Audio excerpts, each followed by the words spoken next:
Hello, everyone. Welcome to panel 2 of the Symposium 1923, Race, Empire, and Settler Colonialism Across the Pacific. Our panel is on the topic Asian Settler Colonialism and Pacific Empires. I am Takashi Fujitani. I am a professor in the history department and also work at the Asian Institute at the University of Toronto.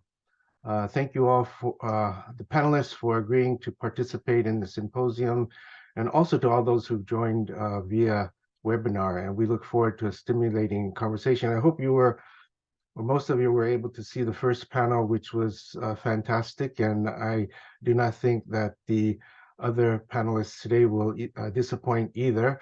So I'm really glad that you are here.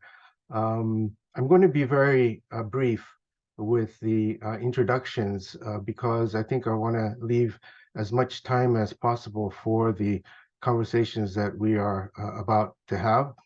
You will find, I think, and this was part of the plan, that there will be some overlap among the three panels, as there should be, because the specific issues are particular to the panels, but are within the broader context of the meaning of 1923 as very broadly conceived. And we're having discussions about what that moment might mean, also what that moment might not mean in terms of the different specialties that we have as we consider the issues of racism, empire, and settler colonialism.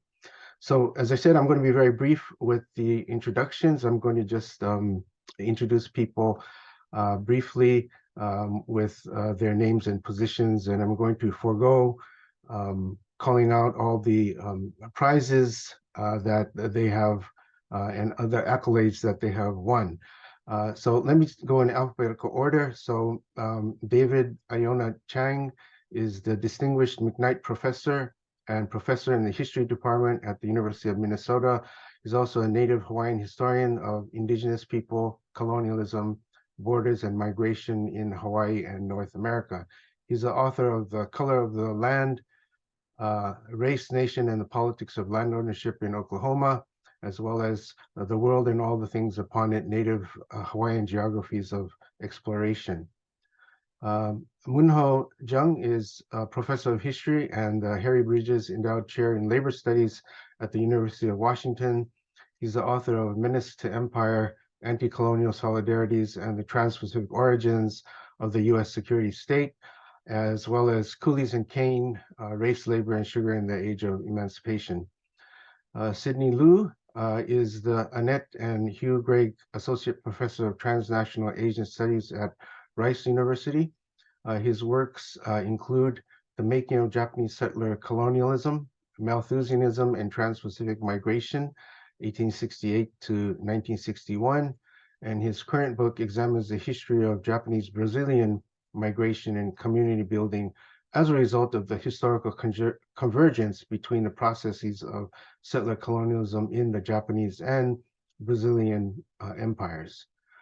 Renisa Mawani is Canada Research Chair in Colonial Legal Histories and Professor of Sociology at the University of British Columbia. She's the author of Across Oceans of Law and Colonial Proximities, Cross-Racial Encounters and Juridical Truths in British Columbia, and also co-editor of Animalia, an anti-imperial bestiary for our times. And finally, but not least, Alice Tepunga Somerville is a scholar, poet, and about to sit person. She's also a self-avowed irredentist who writes and teaches at the intersections of literary studies, indigenous studies, and Pacific studies. She's a professor at the University of British Columbia in the Department of English Language and Literatures and the Institute for Critical Indigenous Studies. Her publications include Once Were Pacific, Maori Connections to Oceania, 250 Ways to Start an Essay About Captain Cook, as well as a book of poetry, always italicized, How to Write While Colonized. For those of you in the audience, as you may know from the previous panel, we'll have a discussion for about 1 hour, maybe a little bit more. And the final 20 minutes will open up for questions from you all. So please feel free to, at any time, to post your question using the chat function. And then in the last 20 minutes, we'll get to as many of those questions as we can. And for the panelists, I'd like to encourage you not only to respond to my questions or promptings, but also I'd like to ask you whenever you feel like to simply speak to other panelists and ask questions or make further comments. We want this to be as live a conversation as possible. So as we've been discussing from the great introduction that Melanie and Naomi gave us early this morning or early this afternoon on the in Eastern time zone, we took 1923 as the year, obviously, of the Chinese Exclusion Act and as a marker for that moment. However, we want to think about broader issues in the decade, or even more broadly for the so-called interwar period. So what I'd like to ask you to do at the very beginning is something that was also done in the first panel, is ask you if you can take about 5 minutes or a little more, 5 to 7 minutes, to answer as best you can in that brief amount of time. What does 1923 and this broader period mean to you from your perspectives on settler colonialism and imperialism in and across the Pacific? And of course, some might say that the periodization really leaves out a lot. So I kind of want to save that for a second follow-up question. But if you don't think this 1923 is important at all, or it certainly is too effacing, then certainly that can be your response to the first question as well. So as I said, I'd like to now open it up, and we can go in any order that you wish. Does somebody want to volunteer to start us off?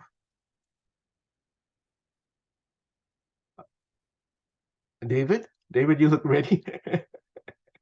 My smile means I'm ready. Alphabetical, sure, I'll go first.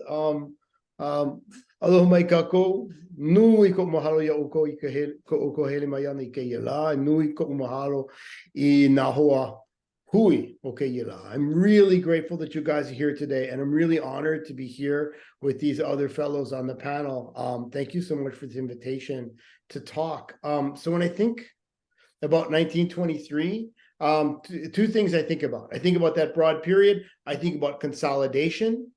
And then the second I think about is outrageous arrogance. And I'd like to talk about those two things.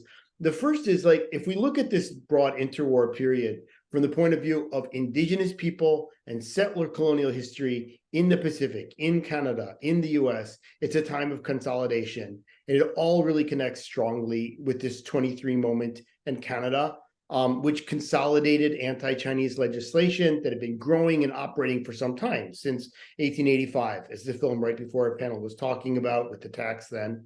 And it consolidated a white Canada policy that was fully consistent with a white Australia policy on the other side of the Pacific. But that kind of consolidation wasn't about just Chinese or even about Asians more broadly. It was also about Native people and Pacific Islanders in these places, in all of these places. So if we think about Hawaii, the 1924 National Origins Act, which was the major immigration legislation in the United States, transformed Hawaii. But it was a US legislation, but it would permanently exclude Asians, permanently rebuild the population. It was a legislation of population engineering. And it was meant to engineer a northern and western settler hegemony on native lands in the continent. But not only the continent, but also it's an empire, because that legislation applied also in Hawaii. And it's a big deal, first of all, because it shows how that legislation transforms a colonized or an occupied region. And in the case of Hawaii, part of a long-term process facilitating the colonial imposition of statehood on Hawaii in 1959, which has radically rendered much more complicated Native Hawaiian challenges to American empire. This consolidation was happening in the continental US and Canada, of course. 1924 was the year that the United States imposed citizenship on Native American people, an act towards their political erasure and the erasure of the sovereignty of their native nations. Meanwhile, in Canada, the 1920 amendments in 1920 to the Indian Act made it mandatory for Native parents, for Indigenous parents, to send their children to residential school. And later in the decade, in 1927, another amendment to the Indian Act made it illegal to solicit funds to mount legal claims by Native nations against the settler state without permission from the superintendent in general. In other words, Native claims against the crown were made basically impossible. So all of this is consolidation of control that had been going on for some time. And the Chinese Exclusion Act in Canada of 1923 helps us see how the colonial engineering of settler population was part and parcel of a broader consolidation of Anglo-American control in these places. It's a broad pattern despite differences in different places. But I also, but this takes me to the other issue, and that is arrogance. Coming at this as a Kanaka scholar, as a Native Hawaiian scholar who, relevant to this also, like most Kanaka, has Chinese ancestry. Is this legislation, let's think about it from the point of view of Canada, who decided on Chinese exclusion in Canada? Not First Nations, not the Métis Nation of Manitoba, not Inuit. Who in New Zealand controlled Chinese exclusion? Who in Samoa? Not the Maori, not the Samoans. And earlier in the sovereign kingdom of Hawaii, who pushed and whose interests did the exclusion of Chinese serve when the Chinese Bureau was created in the 1880s? Not Kanaka. It served the influence in Hawaii of white settler businessmen, as represented by white settlers who had taken the position of minister in the kingdom of Hawaii, in the Hawaiian Kingdom government.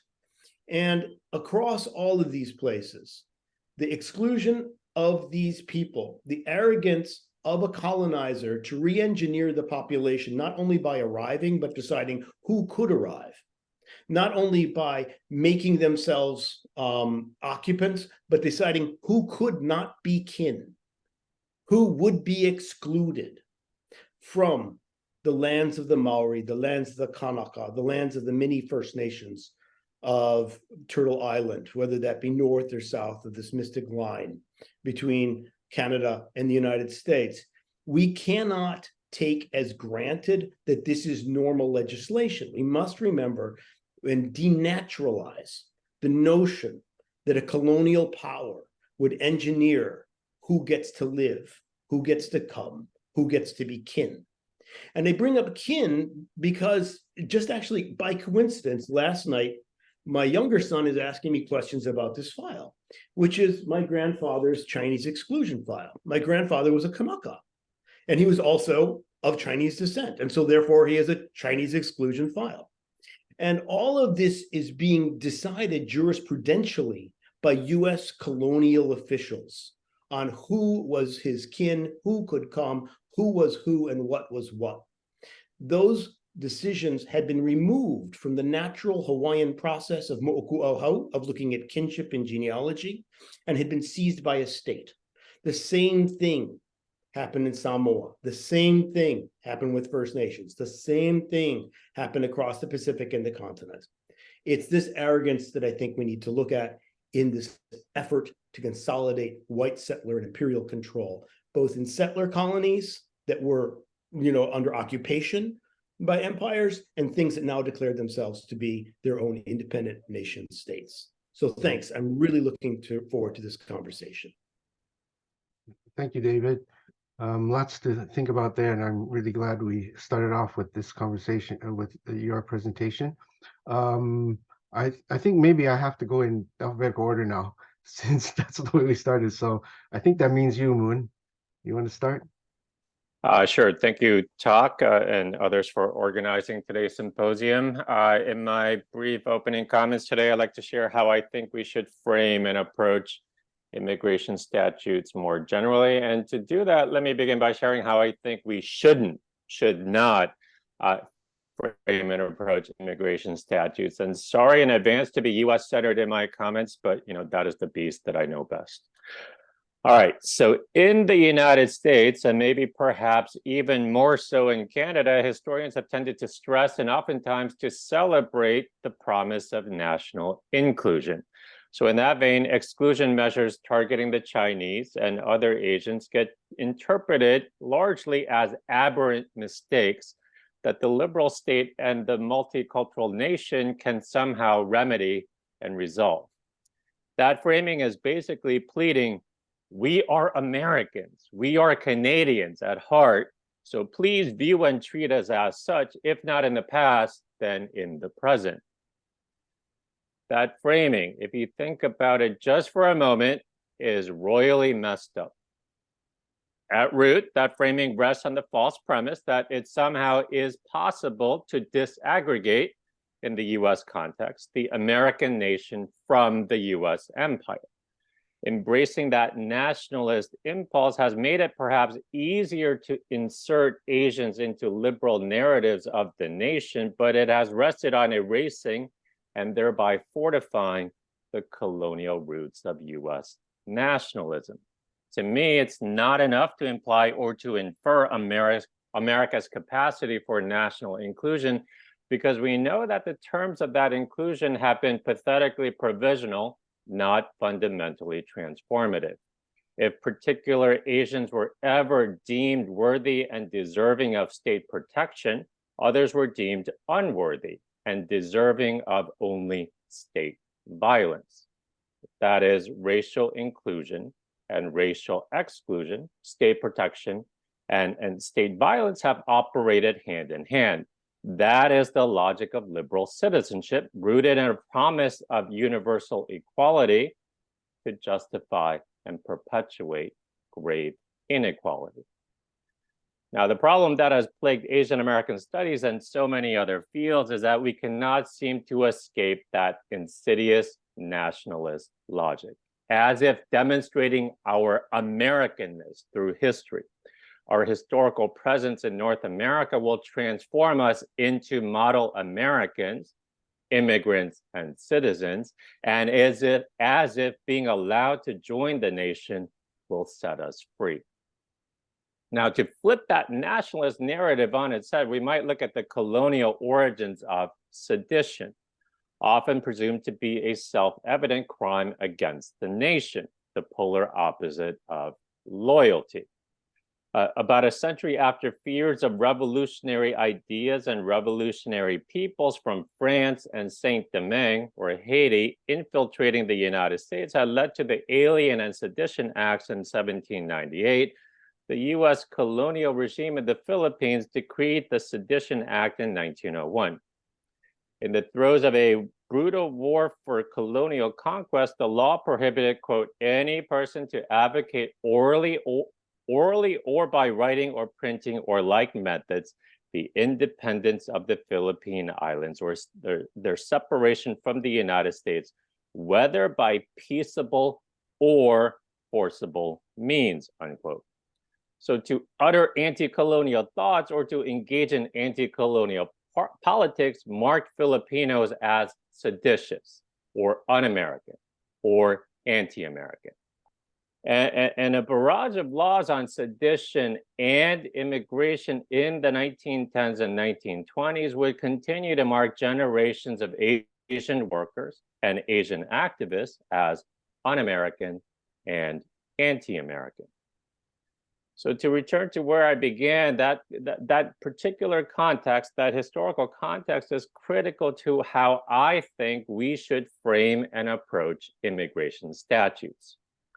Rather than an affront to supposed American values of diversity and inclusion, immigration restrictions based on racial backgrounds and radical politics should be understood as an ongoing instrument of the US national security state, a means to silence and arrest unruly subjects from articulating and circulating and mobilizing revolutionary ideas and organizing revolutionary movements across the Pacific.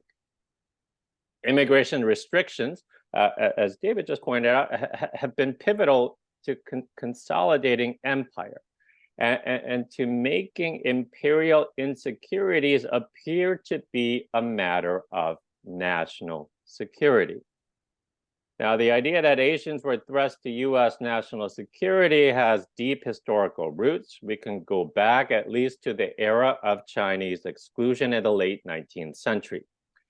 To justify the US exclusion of Chinese workers, the Supreme Court ruled in 1889, quote, to preserve its independence and give security against foreign aggression and encroachment is the highest duty of every nation, whether from the foreign nation acting in its national character or from vast hordes of its people crowding in upon us, the government possessing the powers which are to be exercised for protection and security is clothed with authority to determine the occasion on which the powers shall be called forth. If the government categorized foreigners of a different race as dangerous to its peace and security, the court argued its designation and exclusion could not be stayed because at the time there are no actual hostilities with the nation of which the foreigners are subjects.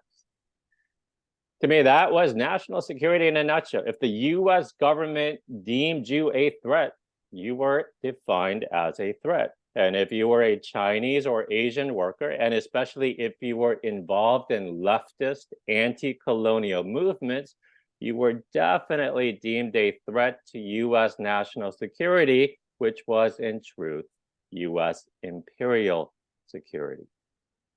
All of this is to say the American nation and the US empire were and are inseparable. They are ultimately the one and the same. That is why Malcolm X used to mock Black people who wanted to be identified as Americans. He said, quote, because if I could stand up here and speak to you as an American, we wouldn't have anything to talk about. The problem would be solved. So we don't even profess to speak as an American. In a later speech toward the end of his life, Malcolm X pleaded with his audience to stop domesticating racism as an American problem. It was not possible, he said, to really see it as it actually is, he said, outside of colonial violence around the world. So here, south of the US-Canadian border, uncritically championing American nationalism will inevitably lead us down a self-defeating path of advancing the US empire. And that is something that we have to refuse to do. Thank you. Thank you. So continuing in alphabetical order, I think Sydney, you would be next.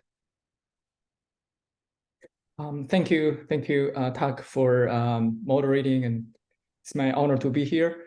So I would like to hear the insight of David and Muho, but from a slightly different angle. So from the perspective of Pacific empires and settler colonialism, I hope to think about the Chinese exclusion in North America in general, and through the Transpacific and Trans-American perspective, and explain how the Chinese exclusion in Canada and the US propelled the Japanese migration and expansion into Latin America.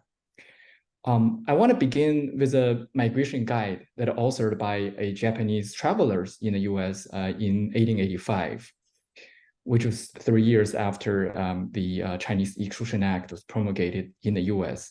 So the book was published in Tokyo. And then this is also the same year when the Canadian government imposed a head tax on the Chinese immigrants, right? So in the guide, he described the American West as a central stage of racial competition in the world, where different ethnic groups, competed with each other for leadership of the 20th century.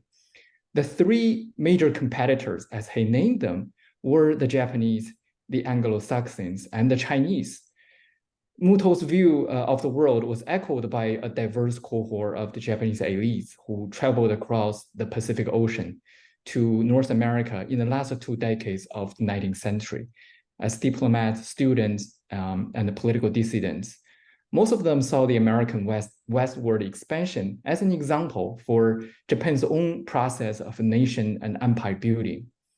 For example, another Japanese thinker, Nagasawa Beiten, who studied at Stanford at the turn of the 20th century, they argued that the Japanese should adopt the Mayflower settlers' frontier spirit in order to establish a prosperous and mighty nation, much like the United States. Yet, like I mentioned, Anglo-Saxons were not the only reference for the Japanese empire builders. The omnipresence of the Chinese immigrants on the west coast of the US and Canada, such as California, such as British Columbia, and etc., led the Japanese expansionists to include the Chinese as another point of reference. While trying to differentiate themselves from the discriminated Chinese, the Japanese also admired the Chinese achievement in North America. Muto, for example, in his book, argued that in the destined global competition between the white and the yellow, the Chinese had actually offered the Japanese an example on how to compete with the Anglo-Saxons. And he went into detail to illustrate the achievement and contributions the Chinese had made to North America in the field of agriculture, mining, railway building, manufacture, even health service. And the complexity of the Japanese racial identity in relation to the Chinese and the white Americans resulted in different responses among the Meiji expansionists on both sides of the Pacific to the Chinese exclusion from North America. Some unconditionally accepted the logic of exclusion and believed that the uncivilized Chinese deserved it, at the same time emphasizing that the Japanese belonged to those of the civilized and therefore would not meet the same fate as the Chinese. Others, however, were convinced by a series of anti-Japanese incidents on the West Coast that the Japanese would eventually meet the same fate of racial exclusion as the Chinese had. Japanese diplomats in the US began to send Tokyo copies of newspapers that called for excluding Japanese because they had no difference from the Chinese, who not only had a lower standard of morality, but also stole jobs from white laborers. Many Japanese empire builders interpreted the Chinese exclusion from the US as an announcement that North America was reserved for the Anglo-Saxons, and the Japanese should instead make haste to occupy other unmarked land in the world. And in their imagination, an ideal alternative was Latin America, which had a vast and fertile land, and its natives were also welcoming and obedient, nothing like the Anglo-Saxons. The promotion of the Japanese migration to Latin America began when Enomoto Takaaki became Japan's foreign minister in 1891. Precisely when the reports on anti-Chinese campaigns in the US flooded his office in Tokyo, Enomoto established the Japanese consulate in Mexico City, collecting information in Mexico for Japanese migration. In 1897, Mexico and Brazil were included in the Japanese immigration protection law as migration destinations. In the same year, Enomoto managed to complete a land purchase in southern Chiapas, where he established the first Japanese settler community in Mexico, known as the Enomoto Colony. And Brazil offered an even more telling example. The first official group of Japanese immigrants reached the Brazilian shores 1 year after the Gentleman's Agreement banned the Japanese labor migration to the US. And the first Tokyo-sponsored Japanese effort to purchase land in Sao Paulo for settler migration was led by Aoyagi Ikutaro, who had previously studied in the US. The first newspaper in Japanese Brazilian community was also created by Hoshina Kanichi, a Japanese American immigrant who previously owned a farm in Texas. Muto Sanji, the author of the migration guide that I started with, established the Southern American Colonization Company in Brazil in the 1920s, during the interwar era, which established a Japanese colony in the Amazon River basin. So in summary, I have placed the Chinese Exclusion Act in Canada into the larger history of Asian exclusion in North America, and explained how racial exclusion of the Chinese and Japanese from North America propelled Japanese migration and settler colonialism in Latin America. Thank you. Thank you very much, Sydney. So we'll turn now to Renisa. Thank you so much to Naomi and Melanie for organizing this amazing event, and to TAC for moderating, and to my fellow participants for their very stimulating opening remarks so far.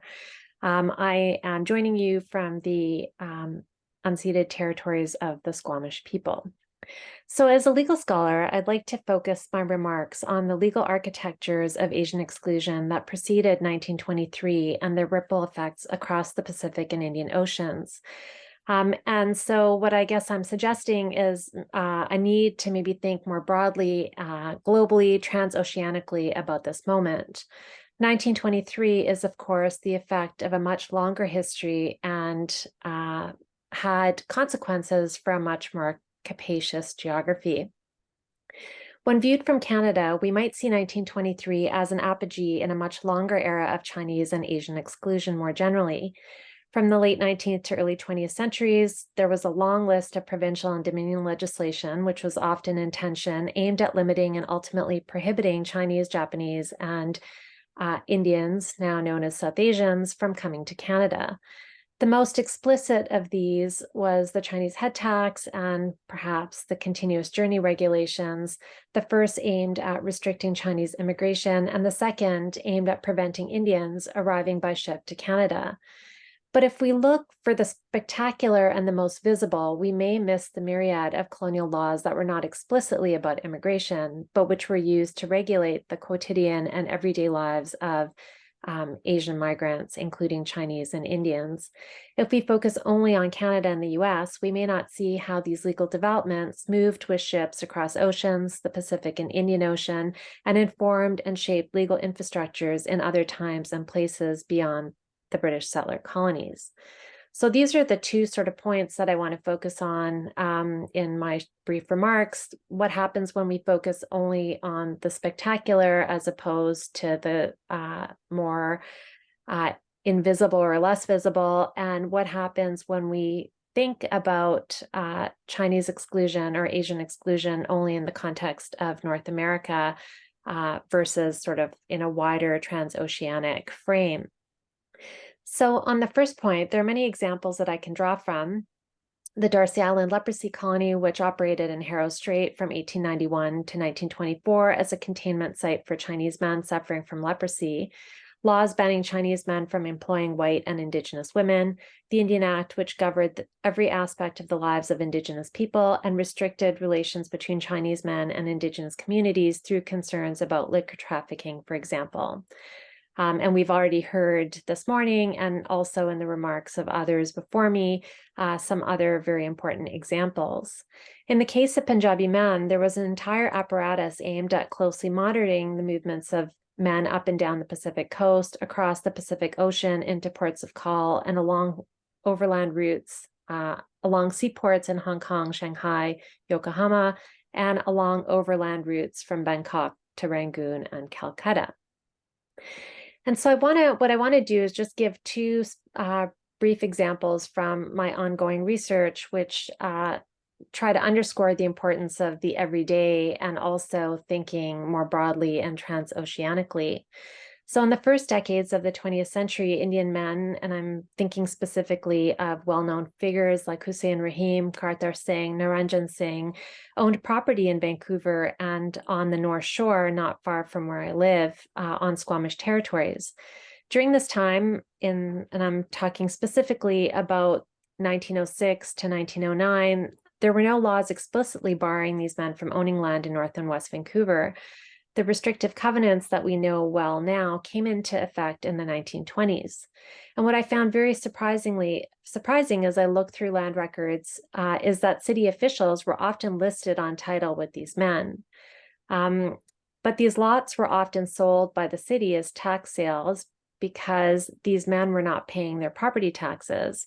And upon closer investigation, it became clear that men like Arthur Singh and Niranjan Singh were traveling between Vancouver and India, and upon return in 1914 were alleged to be members of the Ghadar movement and were imprisoned. Niranjan Singh was executed, and so these men could not pay their property taxes.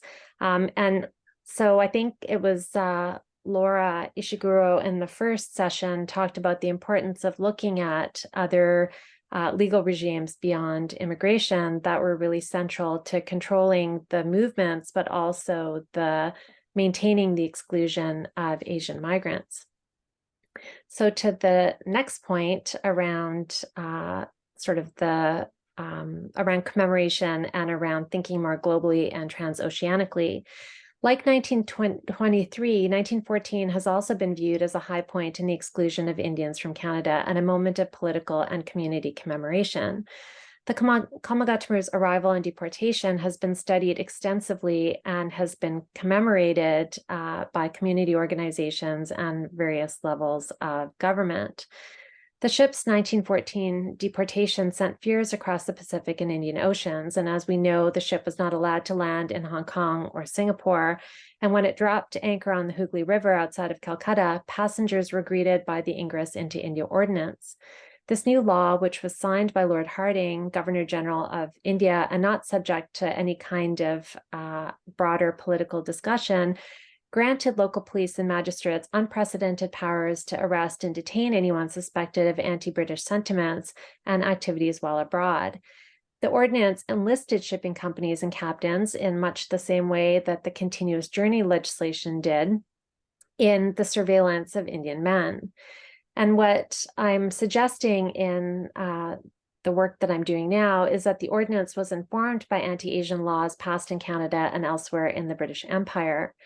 Information was shared across dominions, colonies, and territories, and although the Ingress was signed in response to the arrival of the Kamagatamuru and justified as wartime emergency legislation, it remained in effect for almost 8 years.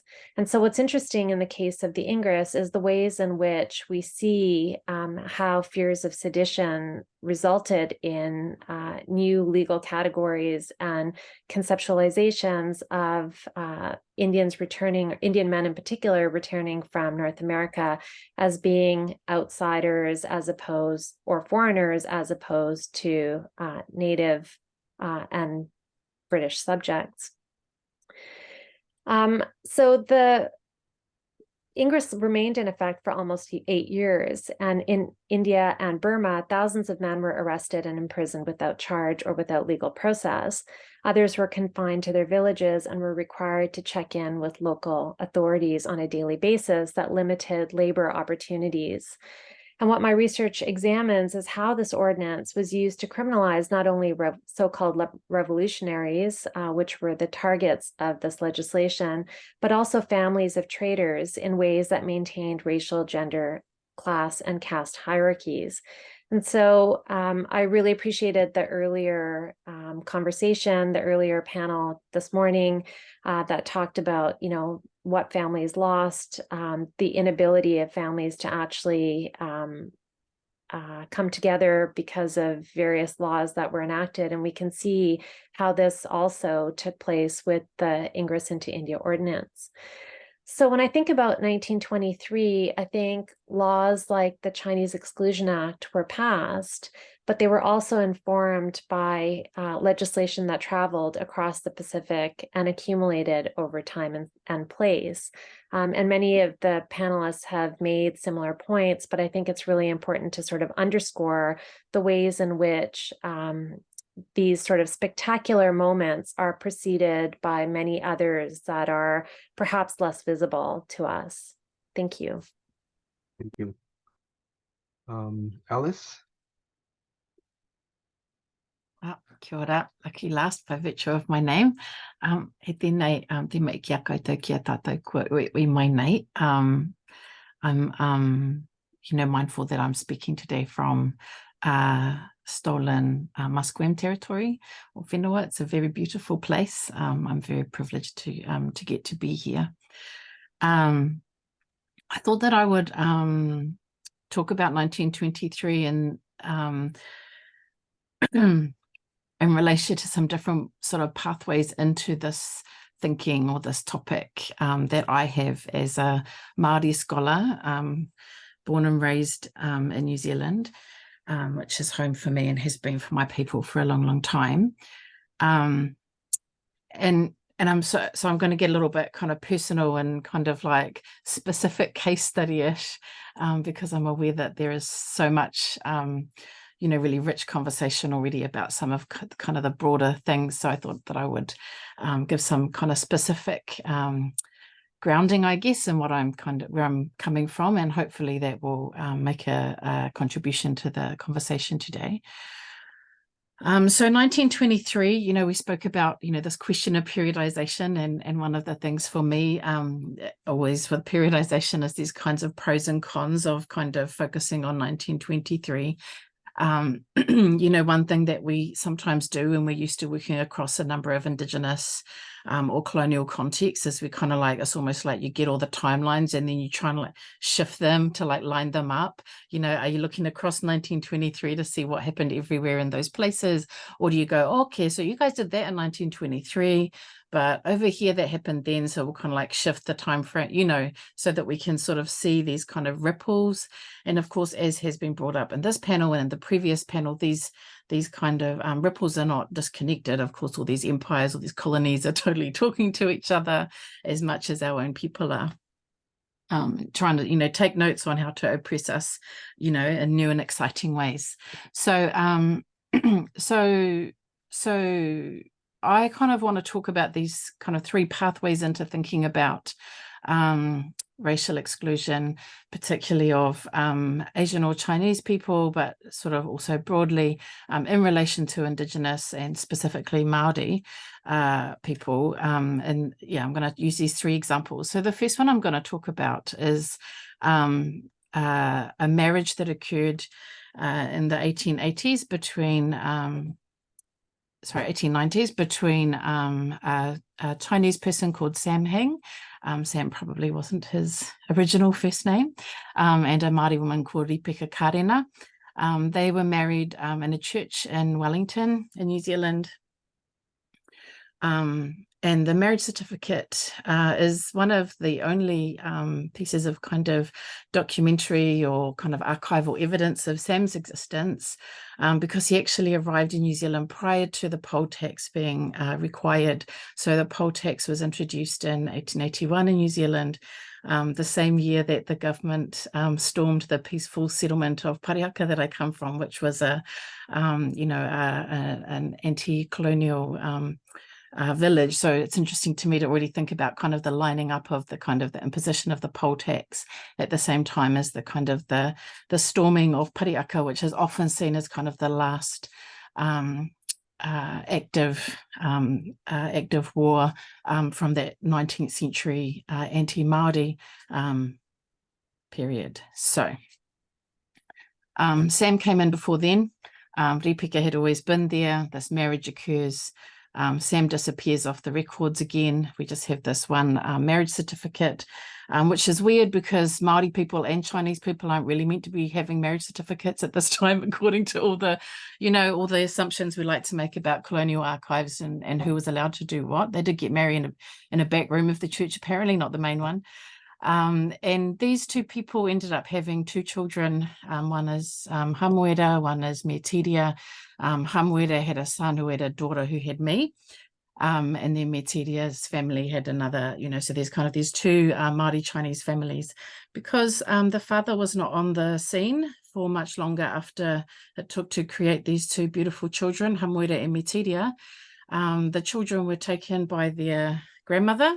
And all of us descendants of them grew up with this kind of story an acknowledgement of, because genealogy is important to us, but no knowledge, no point of connection, no ongoing family connection, and no explicit legal treatment as descendants of a Chinese person. So that's one. So for me, that story is partly about kind of where we go to find these histories. And you're not going to find Sam if you go to the Poltex archives, which is where most people go to kind of understand what was happening around racial exclusion in this period. Also, it's a story of, for me, about the relations between Māori and Chinese. In my case, like, these are actually my relations. But for me, this is a reminder that these connections have been ongoing for a long time. Specifically, Sam is noted on the marriage certificate as a gardener, a market gardener. So he was kind of involved in growing vegetables in our tribal land where Ripika was living. So there's one. Yep, sure, we did end up still facing the descendants ended up facing some forms of discrimination. The slightly hilarious one that we all laugh about in our family is that their son Hamuera, my great-grandfather, ended up training to be a Lutheran minister, strangely. And he ended up during World War II walking along a beach speaking in German with another Lutheran minister. And the police were called on them because they said the Germans and the Japanese had landed, which is like, no, it was just some random Maori dude who happened to have a Chinese father that he had no recollection of, and his, his little Lutheran German friend. So there's one start of thinking about 1923. Another start would be the place that we come from is Wellington, now known as Wellington. In the middle of the harbour is an island called Matiu Somes. We know it as Matiu. Right next to Matiu is a little tiny island, which is called Mokopuna. Mokopuna is like, they call it an island, but really it's more like a rock, like a big rock. Not even that big. You're unable on Mokopuna, which actually means grandchild. You're unable on Mokopuna to be sheltered from weather. There's nowhere to kind of shelter. It's not big enough for like caves or anything like that. There's like a little bit of shrubbery on it, and it's surrounded by quite sharp rocks. In 1904, a Chinese fruiterer from Wellington called Kim Lee was sent out to Matiu because it was a human quarantine where people were sent if they had certain kinds of sickness. And apparently the people on the island, other detainees in the quarantine didn't really like having a Chinese person near them. And so he was then excluded in a really particular physical sense to Mokopuna Island. So basically he was put on a rock. In theory, because he had leprosy, although there's no, later people have found that there's no evidence from any of the medical records that leprosy was in fact part of his story. It was more just that he had Chineseness. And after 6 months of living on the rock, his body was found. So he was left there to die. There are stories of people taking food out, and there was some, and how does that fit with a Māori story? Because we received our island back, the old land back thing. We got that back as a tribe from the Crown, although we now have to co-manage it with the Department of Conservation. And the question becomes, how do we memorialise Kim Lee? What are the stories that we tell? And what I found really striking, particularly when I live at home and when I'm taking other Māori there, is the ways in which we have ways to frame, particularly through our concepts of tapu or kind of sacredness, places that are set apart, but also solidarity, this idea of like, well, of course, it's not surprising that that happened, even if I'd never heard of it before, because I'm a Māori person who grew up in the state that understands how racism works here. So those are kind of two ways in, I guess, to thinking about the relations between racial exclusion and the particular Māori community I come from. The other one's a case of elite racial exclusion. Te Rangihiro, also known as Sir Peter Buck, was living in Hawaii already. Acknowledgement to you, my friend David. and in 1943 he applied for US citizenship, which was declined because he failed to meet the race requirement of being white.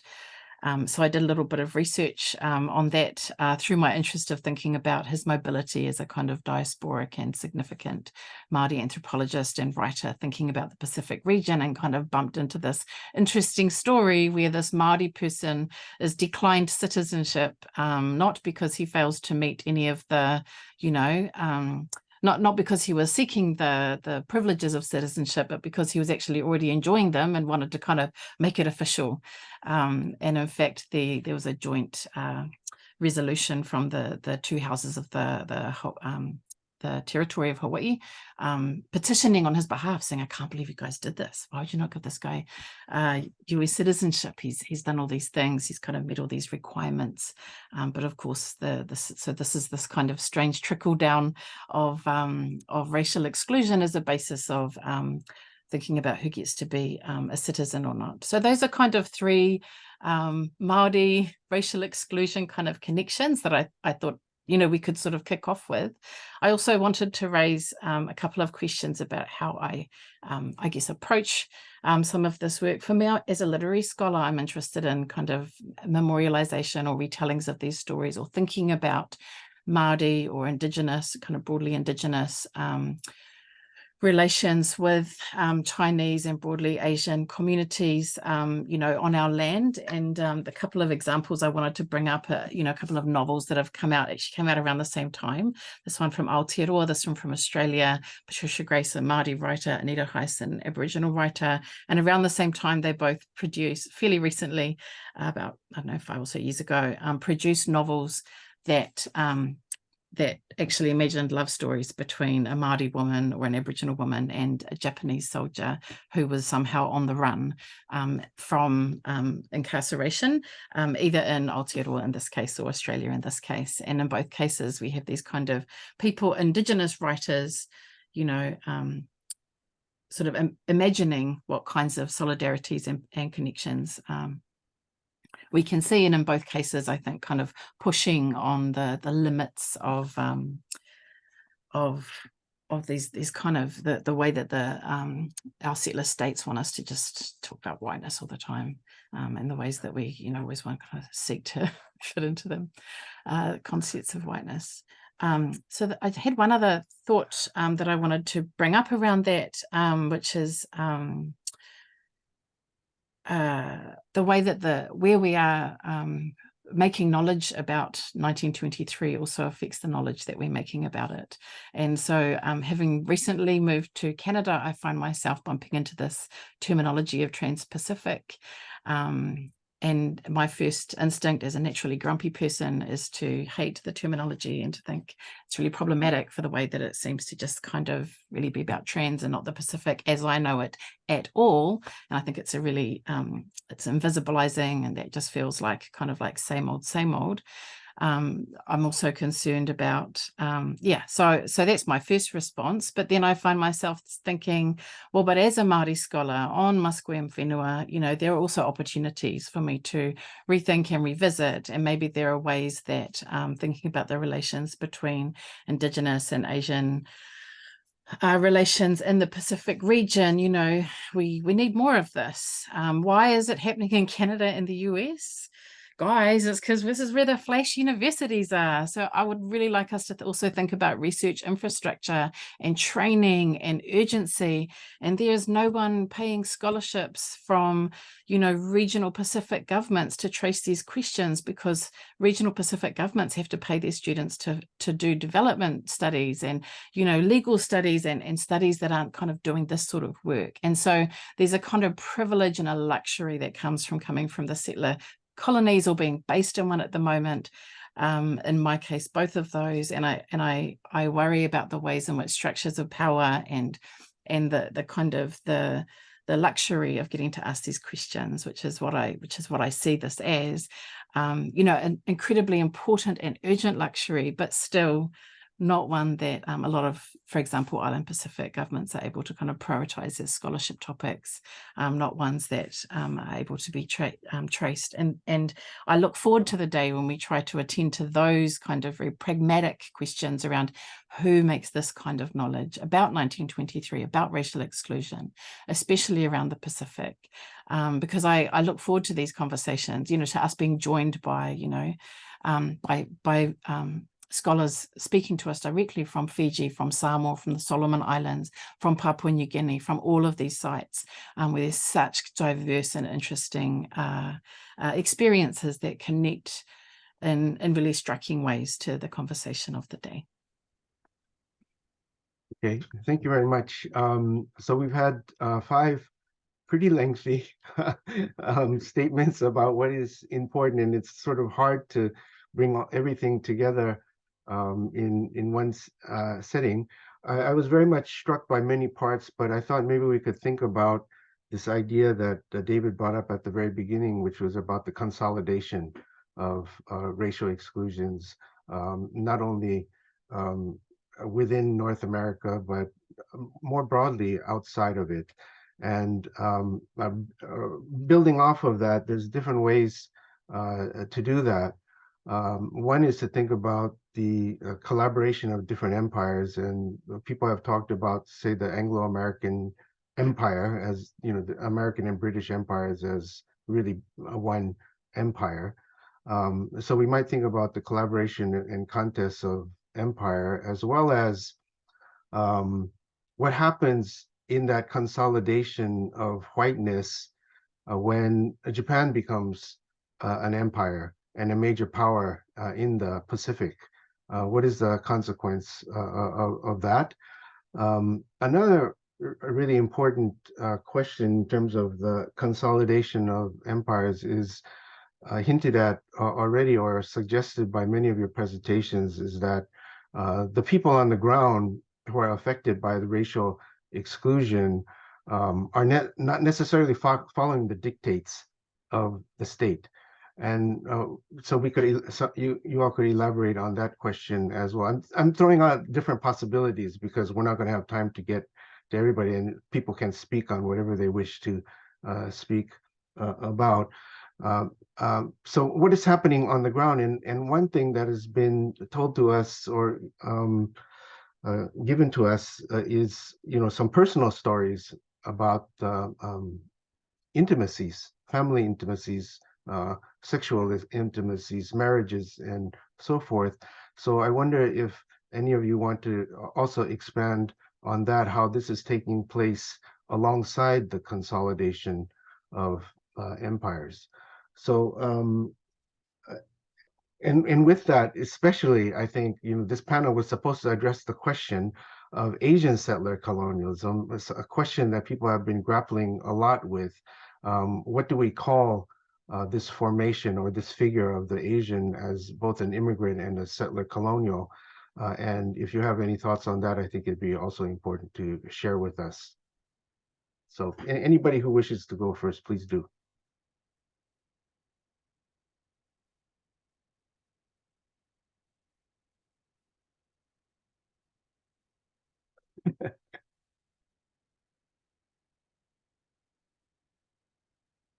Well, if I may jump in, Park, you mentioned a lot. Yeah, I learned so much, you know, from my fellow panelists.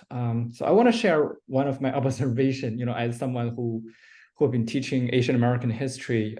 So, you know, one challenge I have is really to bring in different angles in my classroom about Asian American history, right? I think it's quite common for students really to embrace the idea of U.S. as a nation of immigrants, right? But you know, the myth of you know, U.S. as a nation of immigrants, but fail to recognize, you know, at what Muho also mentioned, you know, U.S. as an empire, right? U.S. as a settler colonial empire and a colonial empire, and U.S. as a nation built on the path of racial slavery. You know, by recognizing that, you know, how can we relocate Asian immigrants in that kind of complicated relationship, right? For example, the relationship between the Asian immigrants and the the indigenous people, right? I've learned so much from Alice and David, which is so touching and so inspirational. So I was just want to ask people, ask you, what are the ways, for us to kind of, think about the relationship between the Asian immigrant and indigenous people in classroom, right? How should we explain this to students, right? On the one hand, we should recognize the intimacy, right? We should recognize the forgotten intimacy between the Asian immigrants and indigenous people.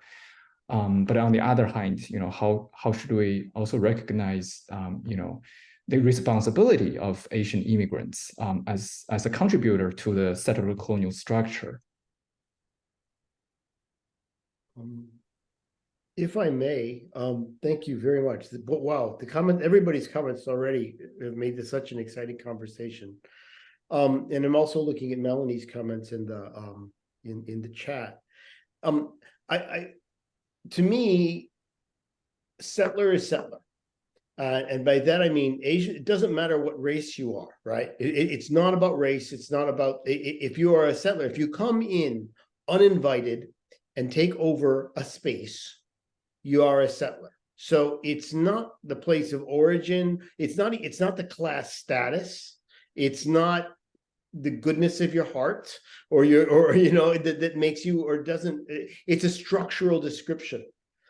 What makes it different in my question when I start to think about the Hawaiian Kingdom and Kanaka families, when I think about, and as I was thinking about this, I was thinking about the story in Samoa as well. And there's some very interesting kind of similar stories in Samoa. It has to do with sovereignty.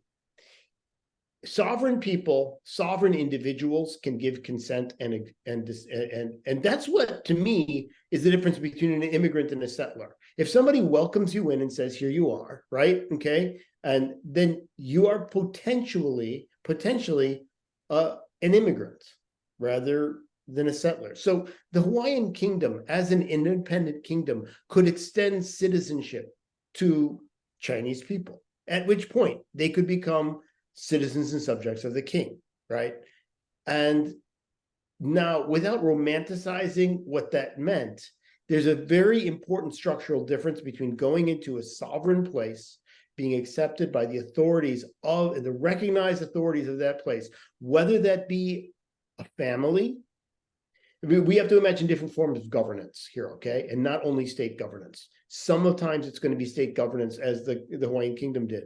In much of the Pacific, it's not going to be state governments, but it's going to be similarly legitimate, genealogically rooted, related to the land, okay? Coming from that honua, or as Alice pronounces it to our cousins to the south, that whenua, right? That's where we go from seizure to consent. And so I would use that kind of metaphor. So I want to get away from romanticizing relationships between indigenous people and Asian settlers in some places, because it's not that there's a natural affinity, but that sometimes we can see different modes of politics, different modes of relationship, and that's what separates, to me, settlement from immigration or entry. You know what I mean? Like coming in without forcing your way in. So I have a question, and this is, I guess, so some of the work that I've been reading in East Africa and South Africa, in which Indians self-identify or are identified by the British as settlers, I think raises really important questions around, how people arrive in place, or how people arrive to place, right? And oftentimes those are not consensual movements. They're, violent forms of deracination around labor, around even around settlement, right? So many of the British wanted to settle Kenya, for example, which is the country of my birth, and relied on or were trying to recruit Indians, not just as indentured laborers to work on the railway, but also to actually settle a place that they worried would have, profoundly devastating effect on the health and well-being of white British settlers. And so I'm just wondering, what about how do we think about Asian settler colonialism when we're focusing on the ways in which people are moved to different places? And we know that the British moved people around all the time, forcefully, violently. So I'd be really interested to hear people's responses.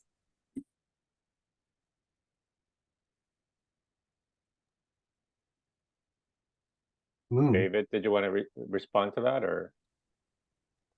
I guess I can. I think that thinking about those other violences, is absolutely pertinent here, right? And one also thinks in the North American context, you think of the movement of enslaved people, right? Or throughout the Pacific, what they call the blackbirding of populations that were referred to as Kanaka populations, which was an expansive term used for people from the Southern Pacific. And that, so that question, what it does is it raises the questions is there are multiple violences that are happening here. And at that point, I'm going to have a hard time, right? Calling somebody who's forced to move to a place a settler, right? Because again, I want to place this in this broader sense of violence. But that's the beginning of a story, and then the beginning of a relationship, and one that needed to be worked out, for example, in Kenya, right? Over time between Asians in Kenya and the emergence of an independent Kenya, right? Or in Fiji, similar kind of situations, a place with large, South Asian population. And I don't want to oversimplify, but that mode, your question is a really important one, Renisa, because it points out that the violences and the dominations, it's not a simple binary, right? And that the colonialism and capitalism are moving bodies in many different ways. And thank you for emphasizing that. So this is something that I've been thinking about a lot since I got here, because I'm aware that there are Indigenous thinkers in so-called Canada who kind of are interested in kind of acknowledging different sorts of pathways to this land through finding language other than settler, right? So particularly around Black enslaved people and descendants, but also others as well. And I think I have a couple of thoughts about it, and I'm still thinking it through. And I want to acknowledge that those are important arguments to be made, but also there are contexts in which at some point, but then Irish and Scottish people also experience colonialism, and so they're not really the bad guys either. And this kind of slippery slope can occur, and that can occur in places like New Zealand and Australia. Just to be, quite straight up about it, people are like, well, if you're going to start making exceptions for the who had who got to choose, well, women also didn't, and so then we start emptying out the category until we sort of end up with like what the first panel was talking about, like there were like 3 bad guys in the world and everyone's kind of like this victim, and we know that's not really how structures work. And the other thing is that I think that and maybe this has become because I come from a place where the treaty discourse and a single treaty discourse is so important in the Aotearoa context, that that when it comes to sovereignty, actually there is a line. You're Indigenous or you're not. And so I think in terms of various forms of violence that bring one into relation with empire, with mobility, with the new place, absolutely. And I hope that, of course, that should be a really central part of the conversation, including and especially by Indigenous people involved in these conversations. But also everybody who is not Māori is is not Māori in New Zealand and is there on some level in relation to Māori. So I think sovereignty is about relationship, and it's not about, you know, and I wonder if sometimes these conversations end up placing too much focus on relationship with the state and empire. And ultimately, there is such, you know, I wanted to acknowledge that at the moment, literally right now, where it's Sunday in New Zealand, there's a big anti-racist protest taking place in Auckland. It's a nationwide thing, but today it's in Auckland because there's a racist thing going on that's going around the country, and it's specifically being run by or being the people fronting it are tangata whenua, so the local Māori communities, and then organisations called Asians for Tino Rangatiratanga, the Aotearoa Alliance of Progressive Indians, and then also a group that I forget what they call themselves, Tauiwi or something, Pākehā for Tino Rangatiratanga. So there are also, I think, some really beautiful things that can come out of seeing the ways in which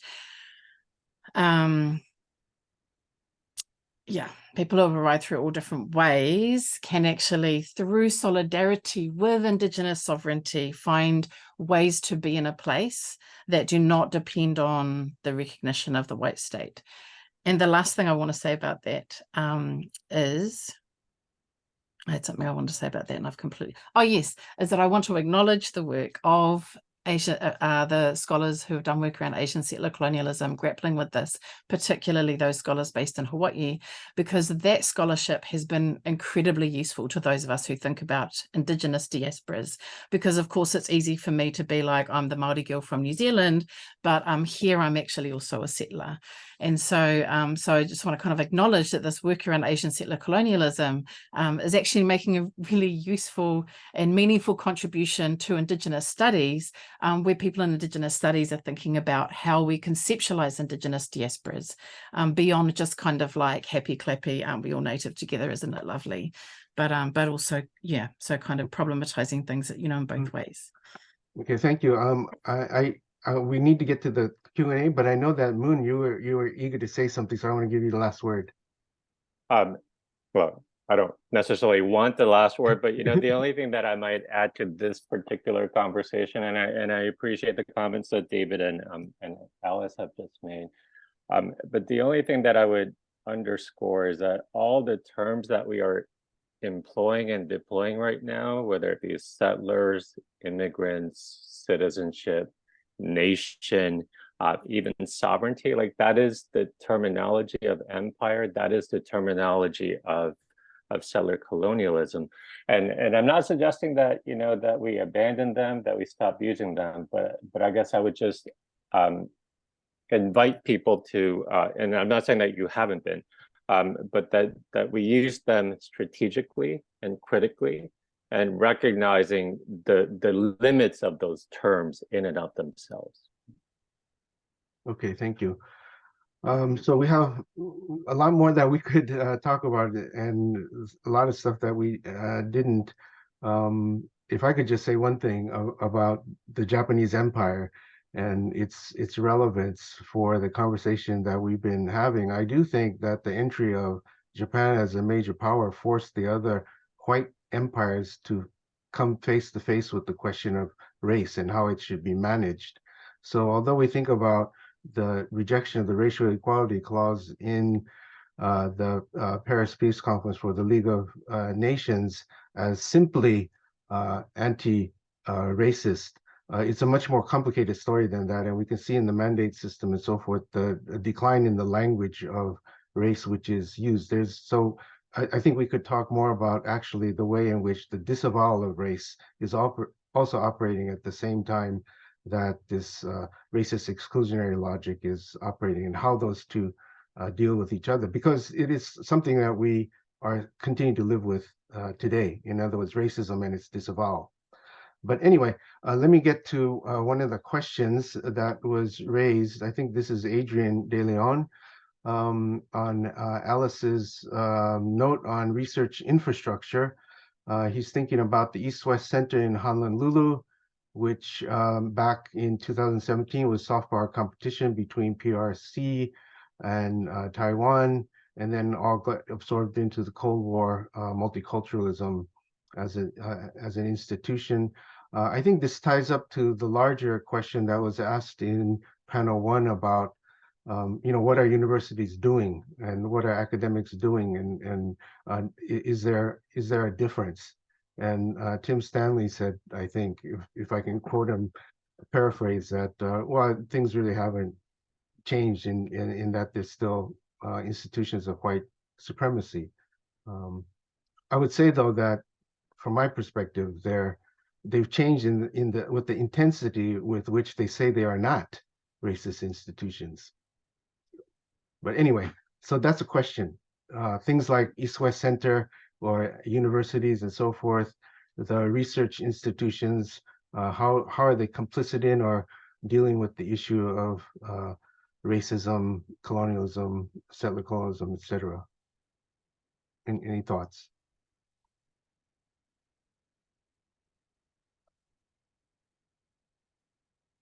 I'm sure you all have experience with these things.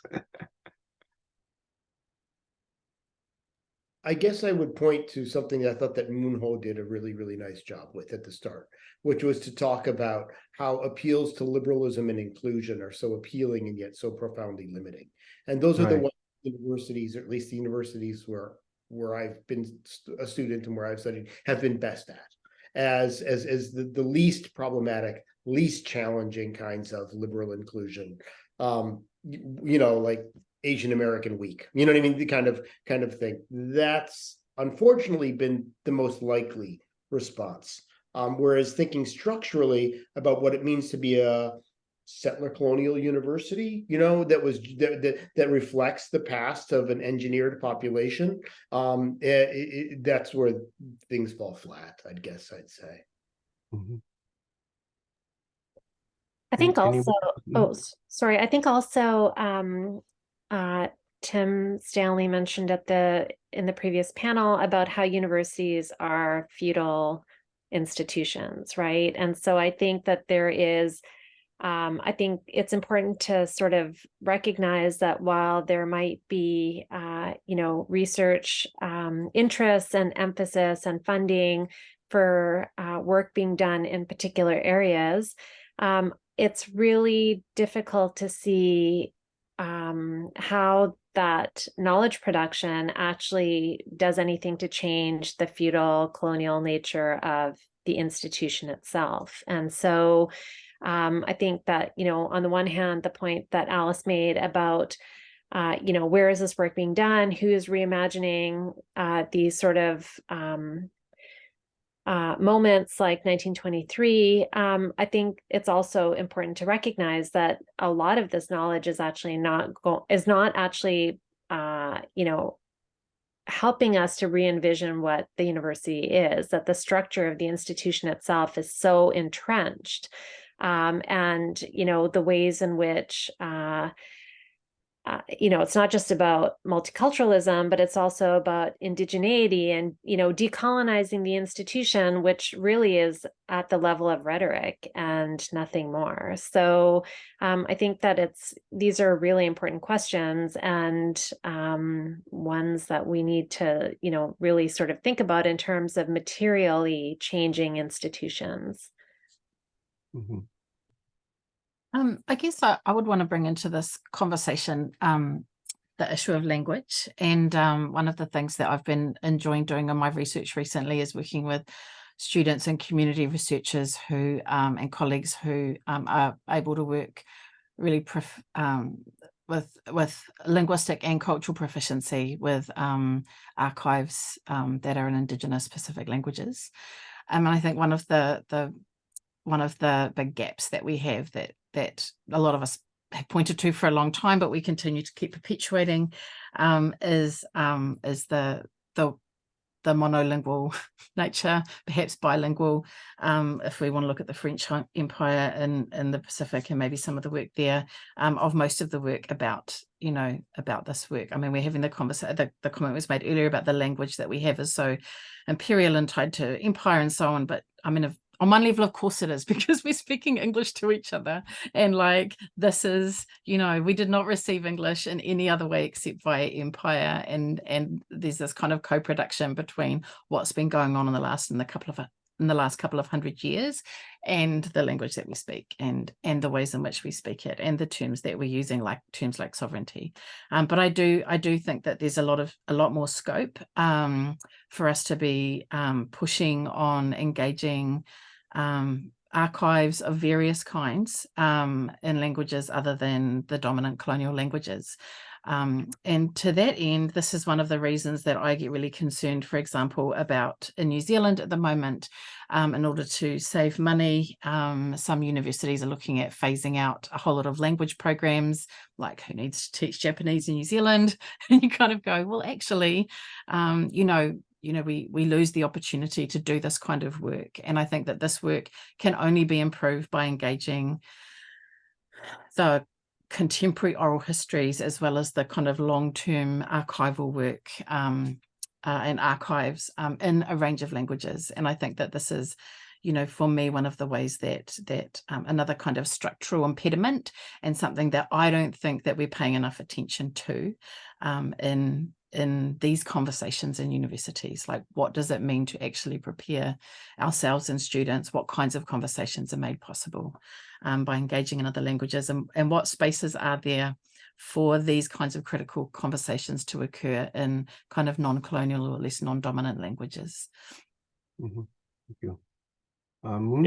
I think the only thing that I would add is that, the modern university, as has been pointed out, was created to maintain, justify, and perpetuate the status quo. And we need to remind ourselves that is the role of the university. But at the same time, that doesn't mean that we don't fight like hell to create insurgent critical spaces within, right? But I do think we need to recognize, that broader structure that was designed, right, to maintain the status quo. Mm-hmm. Thank you. Anybody else on this question of institutions and knowledge making? And I think we do. I mean, I do agree with Muno that we need to have some kind of hope in that some of the things that we have done have some kind of impact, and certainly we need to give our students hope for the future. I would also add, I guess, to the conversation that for me, the Eurocentrism in the university is still extremely astounding. And while we think of it as a kind of cultural thing, it's also a racial thing. It's European studies is racialized in the same way that Asian studies or indigenous studies are racialized in their own way. And so we have institutions like humanities centers that always have Europeanists or Americanists and so forth who are at the head of these institutions, whereas there's a kind of asymmetry in the knowledge that we have. People who study places outside the West actually know something about the West, but people who study the West don't necessarily know anything about the non-West. So in fact, although Europe claims to be the universal, people outside in the more marginalized positions have that ability to a greater extent in general, not everybody, and not all Europeans are ignorant either. So, but in general, I think, this structure of Eurocentrism, which doesn't get criticized enough because people have too many stakes in it, is also a problem in terms of the racial exclusion. Let's see. So there are other questions. Some of the comments are quite long, and I can't really pull out the questions in them. But I thought, in connection with the topic that we're talking about now, I'm wondering about going back to Munho's point about the language of inclusion and a sort of promise of inclusion. If anybody else had any thoughts about that. It's a kind of historicism, right? That in time you'll get there, and that it's the way that colonialism has worked historically, except for those people who are completely shut out of what, Depeche talk about, Demeti talk about as the waiting room of history. They don't even make it to the waiting room, basically. But for others, there is that sort of historicism, just wait and you'll get there. And once you get there somewhat, it seems satisfying or that progress has been made. So I think this is a question that Munho has raised. And I would also add, I mean, the idea of inclusion, as many indigenous people have said, is precisely what they don't want, right? That's a death knell for things like sovereignty, like Hawaiian statehood, for example. So I don't know if anybody else wants to take up these issues in any way. Right. Yeah, If I can delve in, yeah, I think Tak, you really nicely put it. This idea of progress, this idea of waiting room. I see a lot of parallel between the 1950s and 60s of the myth of Asian Americans as a model minority, right? How this language was invented to deny the African American activism. Vis-a-vis the current multiculturalism about denying the indigenous activism and their legal rights to their land. I see what you mentioned, this idea of progress, this idea of still in play here.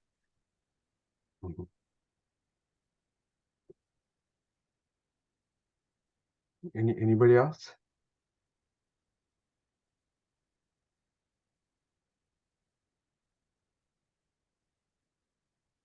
Well, I'm trying to look through all my notes. Does anybody have a question that you'd like to ask for any of the other panelists? I do have a question. So, I don't have a really clear answer, right? Tak, you mentioned about giving student hope, right? This is something I'm so eager to do in Asian American history class. So I also want to ask every one of you, perhaps the audience too. We have over 90 audience. What would be the weapon, the intellectual weapon we have to challenge this such a powerful discourse of multiculturalism?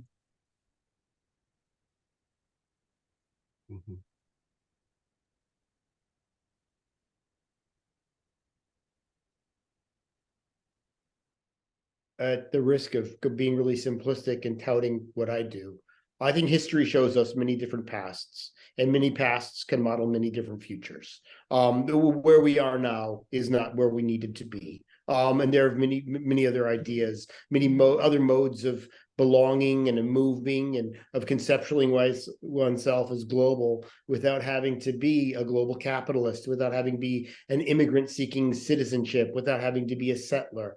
There have been other ways, and people have spoken for different futures. And so I find history to be incredibly encouraging. And I think that many of us in the Pacific, the model of looking at history is really not to obsess over the past, but to think towards the future. It's truly the indigenous Pacific way of looking at the past. And I see reason for great hope. Yeah.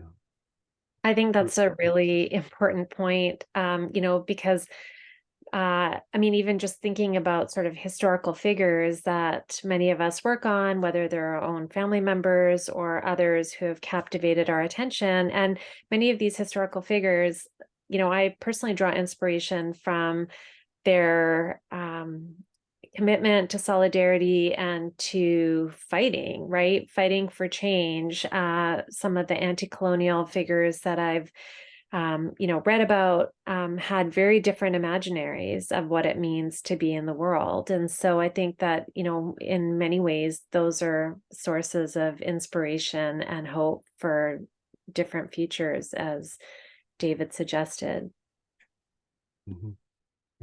Moon.